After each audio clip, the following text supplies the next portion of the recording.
Dos mujeres esperan a una amiga que nunca llega.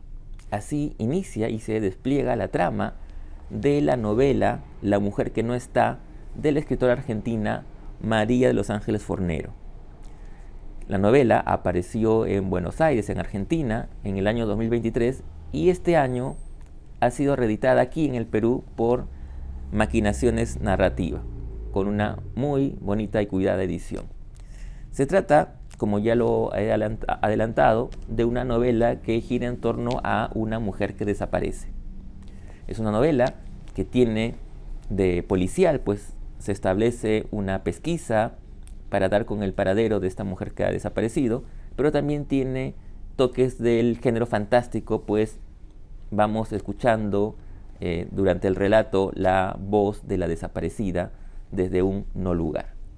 Y justamente sobre esta estupenda novela conversé con María y quiero compartir con ustedes dicha conversación, ¿no? La entrevista fue realizada vía Zoom, María desde Córdoba, Argentina, y yo aquí en Lima. Así que antes de compartir ese diálogo, quiero recordarles que nos pueden seguir en Instagram buscándonos como Letra Capital Oficial. Y si quieren ver esta y otras entrevistas, pueden buscarlas en mi canal de YouTube, buscándome como Carlos M. Sotomayor. Y además los invito a suscribirse al canal. Ahora bien, sin más preámbulos, los dejo con la entrevista a María de los Ángeles Fornero aquí en Letra Capital.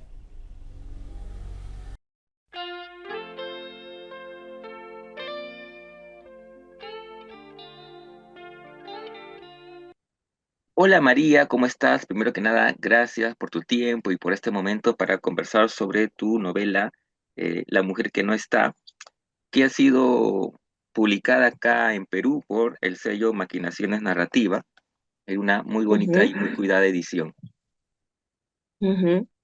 Yo quería, bueno, empezar Bueno, esta diga. conversación con una curiosidad mía que siempre es un poco el germen, digamos, cómo se genera, cuál es la génesis, digamos, de una novela. En este caso, yo tengo entendido que de alguna manera un caso real, digamos, la novela, para quienes todavía no la leen, tiene que ver con Ujú, una mujer que desaparece, ¿verdad? Y hay una especie de pesquisa para encontrar su paradero y en fin, y hay otras cosas más de las que vamos a hablar respecto a la novela, pero tengo entendido que la novela parte de alguna manera de un hecho real, ¿verdad? De un caso real de una mujer que desaparece. Eh, pero quería un poco preguntarte cómo así, digamos, en qué momento decides que esta historia real, ¿no? Genera en ti la necesidad de escribir esa historia y por otro lado, cómo decides que la mejor manera de contarles a través de la literatura, ¿no? Que para mí me parece un acierto, ¿no? Y no a través de la no ficción, ¿no? Creo que, por lo menos desde mi mirada, la literatura permite ciertas honduras, ¿no? Que a veces la no ficción ujú, no nos permite. Entonces quería un ujú, poco empezar por ahí. ujú. Bueno, primero agradecerte a vos, agradecer esta posibilidad de entrevista y de encuentro con el público peruano, eh, porque realmente va a facilitar y facilita el recorrido de la novela, que viene siendo un buen recorrido, hasta ya casi que está agotada la edición, la tirada que hizo Maquinaciones. Agradecerle también especialmente a Maquinaciones y a Pepe Donaire que han confiado en esta novela y decidieron publicarla para Perú. Esta es la edición argentina que salió en el 2023 y bueno, que ahora esté recorriendo las librerías o las ferias peruanas, para mí es un honor. Así que la verdad, gracias a vos, antes de contestar la pregunta, a vos y bueno, y a Maquinaciones especialmente. Es un buen recorrido el que está teniendo la novela. Bueno, ¿y por qué? La pregunta sería, ¿es un hecho real? ¿Está basada en un hecho real? Sí. Está basada en un hecho real que es la desaparición de la mujer, en realidad la desaparición de esta mujer en 2005 es el disparador, porque a su vez la novela toma otros elementos que también fueron de la realidad cordobesa y que después en todo caso lo profundizamos, pero que está muy vinculado al tema de cómo sectores de poder se han apropiado de las tierras de campesinos sin títulos, pero sería con posesión ancestral de las tierras, y eso fue como un peso eh, político, jurídico, cultural, social muy fuerte, con mucho debate, bueno, lucha de los campesinos por mantener sus tierras. Ese fue otro hecho muy importante. Después puedo profundizar en esto. Eh, ¿Y por qué no ficción? Bueno, en algún momento un poco lo conversamos a esto, fuera de la entrevista esta, que sí estuvo pensado en un primer momento. Bueno, supongo que a todos los escritores le pasa lo mismo cuando deciden un tema para trabajar, siempre aparecen cómo lo vas a construir, cuál va a ser la estructura.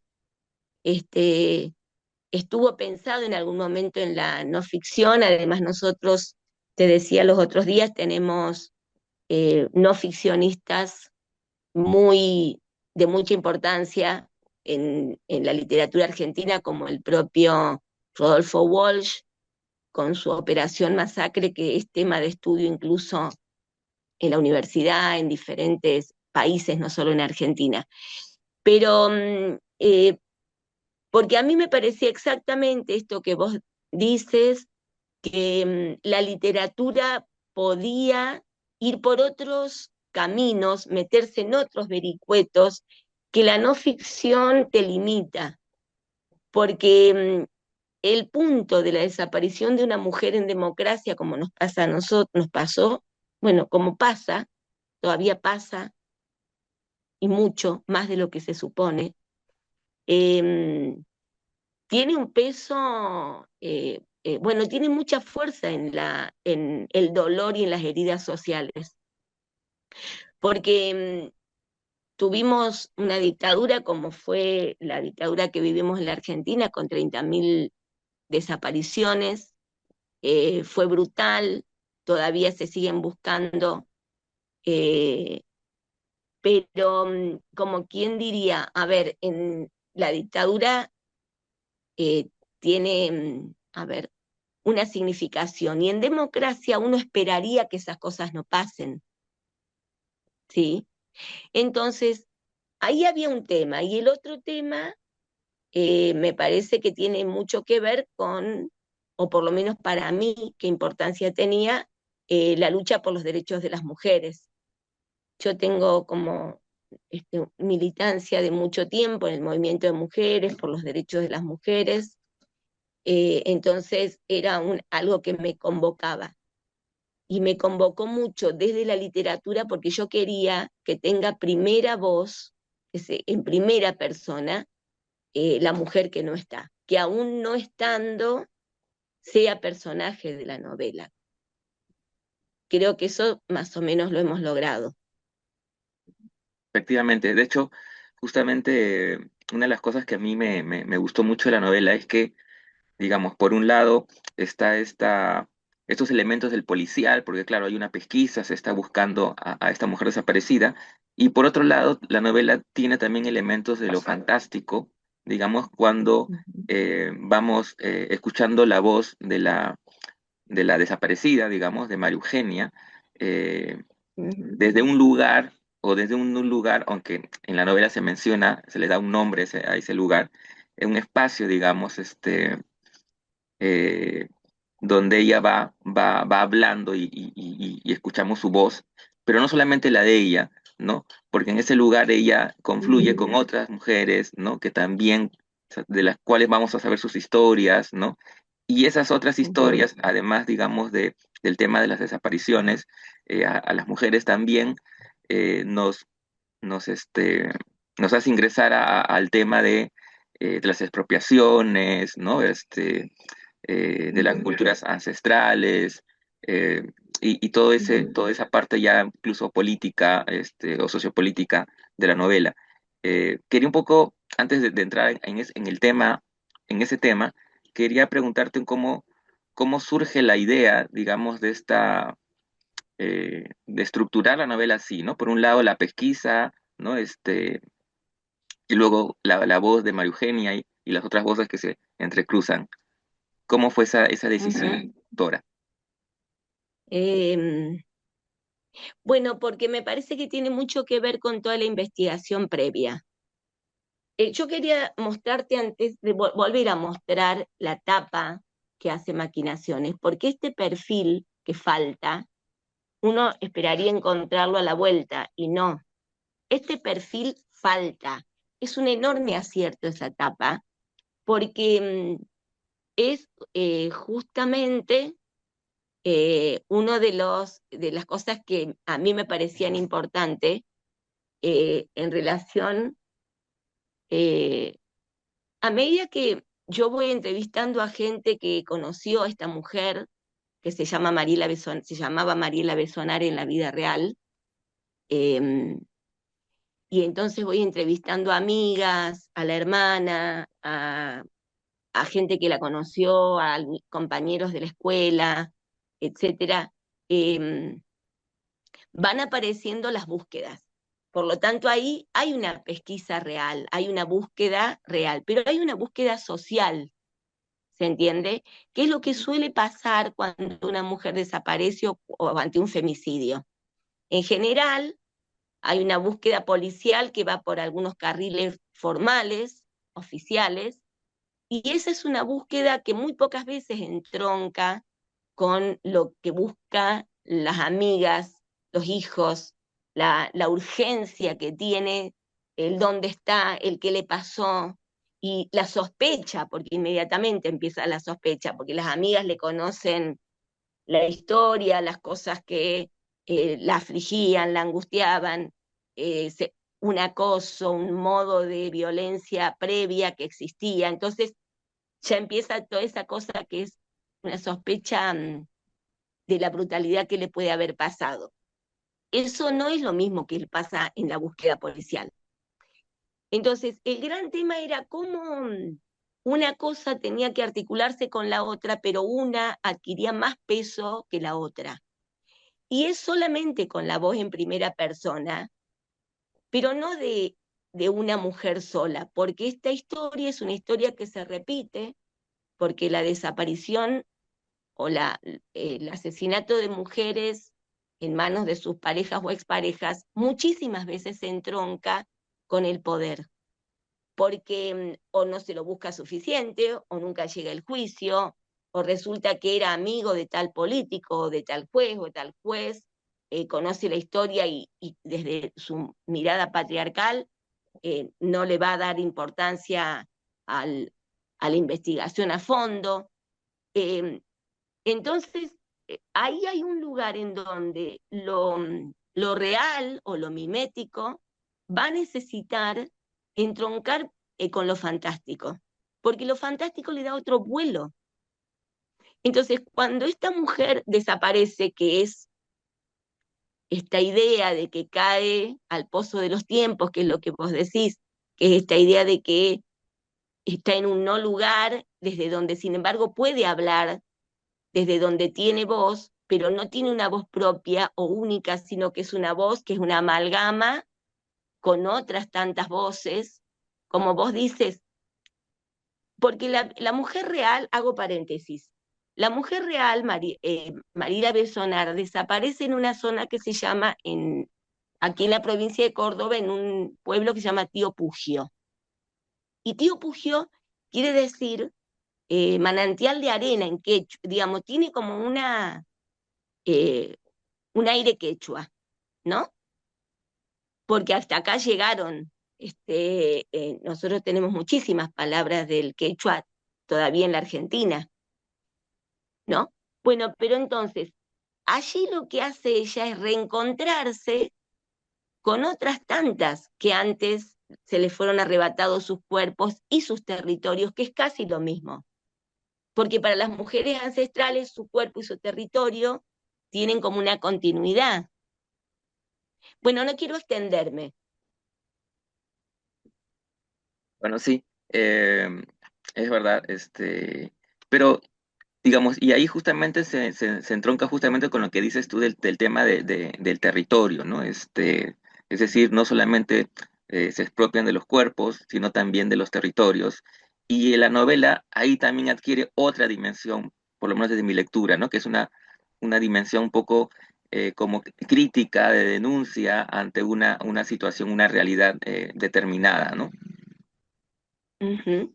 En Córdoba, en ese mismo periodo, y por eso quedamos que un poco lo íbamos a profundizar en el transcurso de la entrevista, en esa misma época, estamos hablando del 2005, entre el 2005 y el 2000, bueno, entre antes, ¿no? Del 2000, 2001, eh, lo que empezó a ocurrir es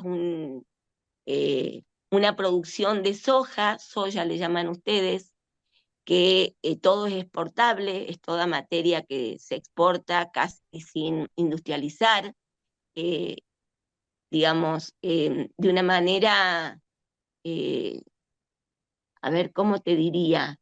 Con una intención, una intensidad muy grande, donde la voracidad de nuevos dueños de la tierra o de los agronegocios o de terratenientes más modernos, entre comillas, estaban así como ansiosos por nuevas tierras. Y el norte de Córdoba, que es mi provincia, era un norte que era una región que todavía tenía mucha tierra virgen y mucho bosque virgen. Entonces empieza en ese periodo una tala indiscriminada de de monte nativo, y empiezan sectores del poder a quedarse con esas tierras que habían pertenecido a los campesinos pobres de la región. Junto con eso, aparece una ley eh, de la noche a la mañana, con fuertes intereses de algunos sectores, en donde si los campesinos no se presentaban en un tiempo determinado, que era bastante breve, con una cantidad de requisitos, automáticamente el Estado se apropiaba de la tierra y lo vendía. Bueno, fue una cosa muy terrible.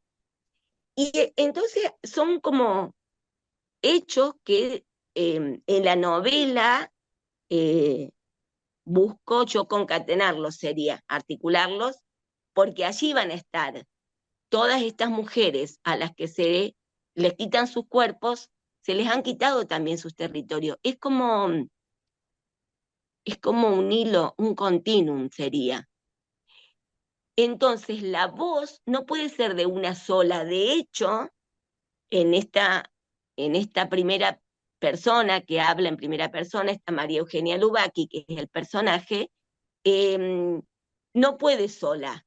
Entonces son las voces de otros pueblos y otras mujeres u otras lenguas que se van articulando y eh, o sería las machicúas, las sacerdotas, sacerdotisas de los pueblos originarios le ayudan a que esa voz se eleve, se explaye y llegue al libro que es la novela.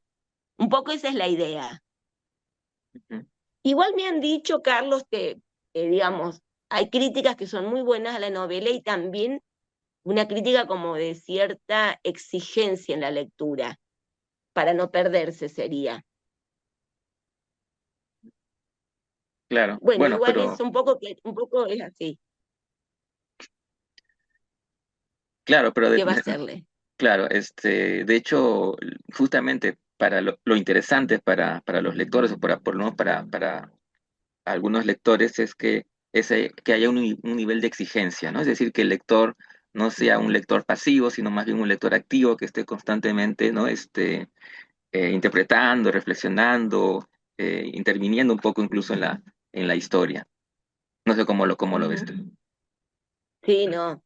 Yo, bueno, fue un primer debate con la correctora de estilo y con el editor cuando iba a salir, porque la voz de la mujer que no está, que es María Eugenia Lubaki, que es el personaje que ha desaparecido, es un discurso. Pepe Donaire decía, no es el monólogo interno clásico, es como un discurso eh, de alguien que en ese no tiempo y no lugar igual puede articular las palabras pero desconoce em, los signos de puntuación, las mayúsculas. Es un discurso lineal, lineal, lineal, lineal, que en realidad no es lineal, porque desde el punto de vista de los tiempos y de los modos verbales, tiene diferentes, todo el tiempo va como cambiando, y ahí es donde hay que hacerlo como una persecución al, al, al discurso. Ujú. Pero yo creo que esa era la forma que mostraba esta no existencia en el mundo real, esta existencia en el mundo fantástico, Ujú. en, que sin embargo interviene en el real. ¿Se entiende? Ujú. Por supuesto que sí. Eh, bueno, otra cosa me gustó de la novela, que me pareció muy interesante, digamos, son los otros personajes que también juegan un papel importante, ¿no?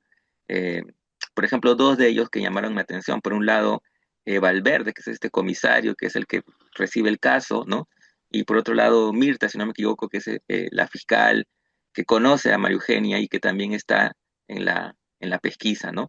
Eh, porque también los conocemos a ellos también, ¿no? Y también tienen sus particularidades, ¿no? Eh, por ejemplo, en el lado de Valverde, recuerdo mucho esta especie o lo que nos permite una reflexión sobre la deconstrucción de las masculinidades, ¿no? Él todavía arrastra ciertas cuestiones del machismo, pero igual es Ujú, consciente de que hay cosas que tiene que cambiar.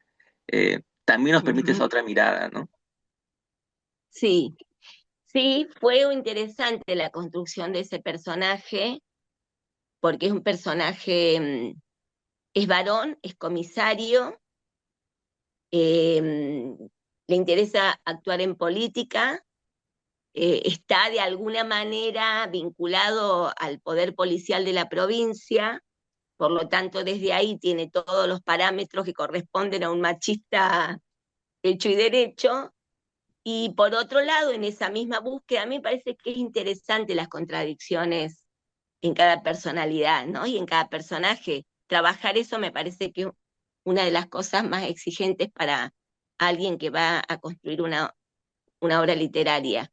Eh, Porque es un personaje que con todo eso que es su aspecto principal, a la vez que quiere sostenerse en su propio proyecto de ser un buen comisario o incursionar en una carrera política o incluso repensarse realmente, sinceramente, repensarse qué quiero ser, ¿no? Tiene hijas, mujeres, la hija mujer va a presentar al novio. Entonces ahí aparece, me parece que ese fue como, sí, un desafío construir ese personaje, porque él discute con la fiscal, que es Carmen Becerra. Mirta es la amiga de Eugenia. Él discute con la fiscal, que la fiscal tiene una mirada, digamos, más abierta, y que por supuesto, por ser mujer y también es catedrática en la Universidad de Córdoba, el personaje desde ya, ¿no?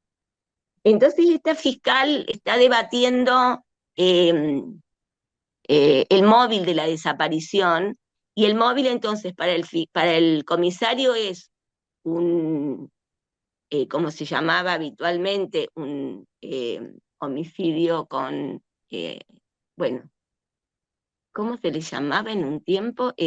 Pasional, homicidio pasional, ¿no?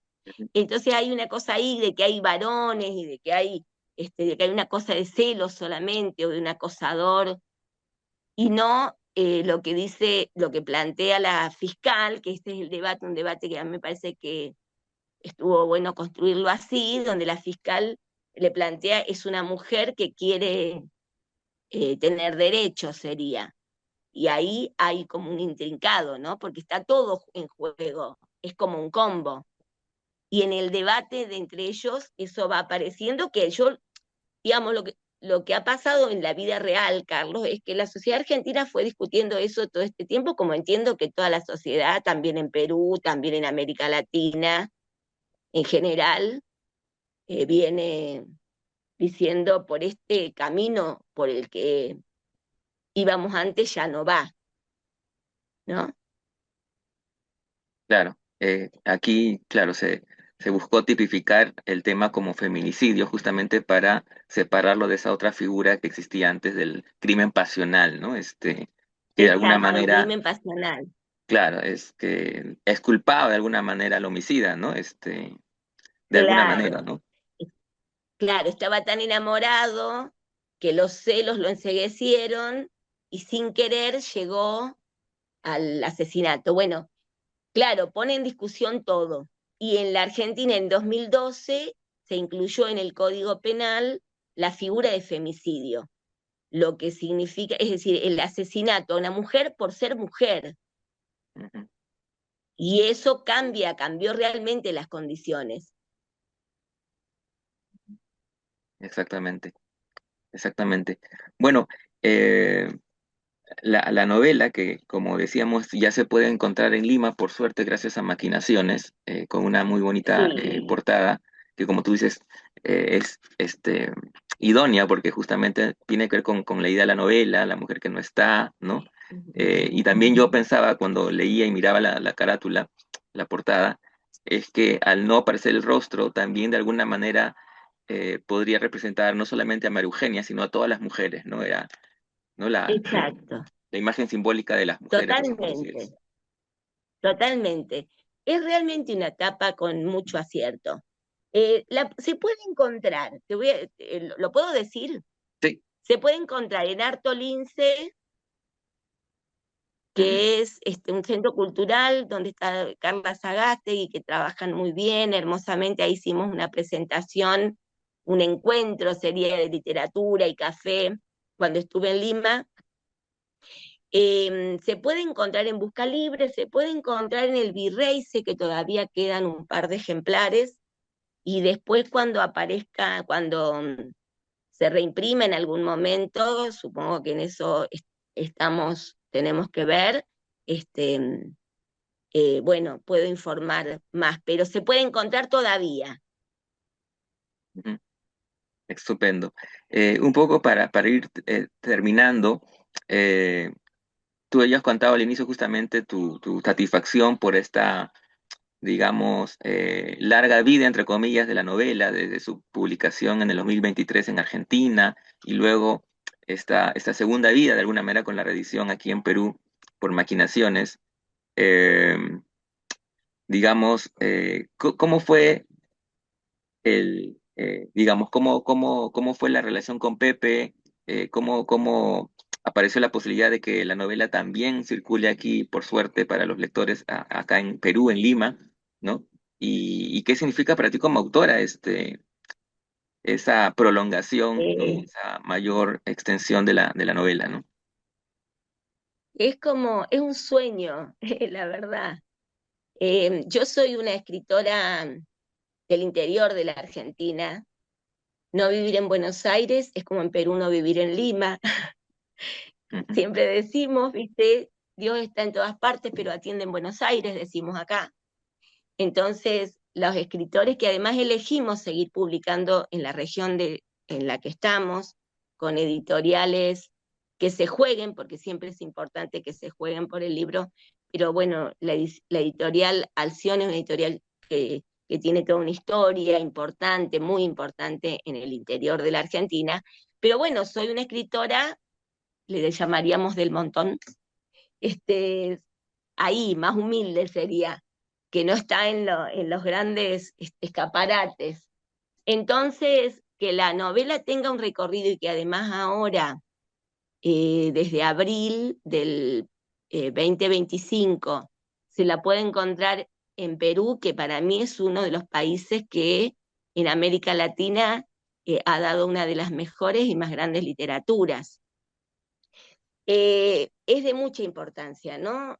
No sé si pueda, no sé si todavía dimensiono suficiente, aunque sí, estoy muy contenta de eso. Y mira, el modo fue que yo el año pasado estuve en Ayacucho, cómo nos encontramos con Pepe, cómo Pepe se encontró con la novela y decidió publicarla. Nos encontramos en Ayacucho a propósito del bicentenario de la batalla y de la independencia de América, en la FILAI. Ahí fuimos invitados porque yo había presentado un trabajo sobre Ventura Jalamaki, porque me interesa mucho el papel de las mujeres en las guerras de la independencia y sobre todo estas mujeres de las que hay mucho para decir todavía, porque se ha dicho poco, o bueno, hay que decir más. Entonces, ese trabajo sobre Ventura Jalamaki fue la base de la invitación que tuve a Filay. Allí me encontré con Pepe, ahí le entregué, le ofrecí la novela como para que la lea, y cuando en enero, fin de enero, me habló para decirme bueno, que se hacía cargo de la publicación, bueno, nada más fue decir sí, sí, sí, y acompañar ese proceso desde mi lugar, y siento que fue un proceso impecable, con un seguimiento de todo el recorrido hasta que fue publicada y se empezó a vender ya con buenos resultados en la feria de editoriales independientes que se hizo en abril en la Asociación Guadalupana, y hasta llegar a la FIL Lima fue un muy buen proceso, así que muy contenta y con esta idea de que sigamos escribiendo para otros públicos, porque yo tenía, eh, perdón si me extiendo, Carlos, vos me No, avisás, porque yo puedo seguir hablando. perfecto, perfecto. Este, no, pero quería decirte esto. eh, Son temas que no son de una sola región. Suponte, una amiga me decía, es una novela muy cordobesa, porque tal, y después cuando lo decía sinceramente ella, porque es verdad que es muy cordobesa, bueno, pero también aquello de pinta tu aldea y pintarás el mundo era, uno dice, en realidad eh, es un tema o son los temas que todavía están vigentes en esta América, están absolutamente vigentes. Que se le quiten la tierra a los campesinos pobres, que no se los escuche, que desaparezcan mujeres, no son temas locales. Tendrá una forma de ser local, pero son temas peruano, colombiano, paraguayo, boliviano, son temas de todos y todas nosotros. Así que sí creo, y además estoy convencida, hay un público peruano lector que es exigente, porque ha tenido grandes escritores y escritoras. Estupendo. Eh, bueno, podríamos pasar horas conversando de la novela y de de la literatura que nos apasiona, el hecho de de las editoriales independientes que de alguna manera, creo yo, están eh, facilitando con estas reediciones en nuestros países poder justamente leernos entre nosotros, ¿no? Así que, bueno, ha sido una muy buena decisión de Maquinaciones, la novela. Todavía quedan algunos ejemplares y seguramente pronto se habrá una nueva reedición. Así que nuevamente te agradezco, María, este tiempo y sobre todo la estupenda novela que nos has permitido leer. No, yo te agradezco a vos sinceramente, y le agradezco, siempre me gusta, aunque no sé cuándo volveré, pero siempre me gusta volver a Lima, encontrarme con mis amigos y amigas de Lima, de Perú, eh, y siempre uno podría pasarse horas conversando. Con un pisco sour, con un chilcano por ahí, agregamos. Por supuesto que sí. Entonces, hasta la próxima oportunidad. Muchas gracias, muchas gracias.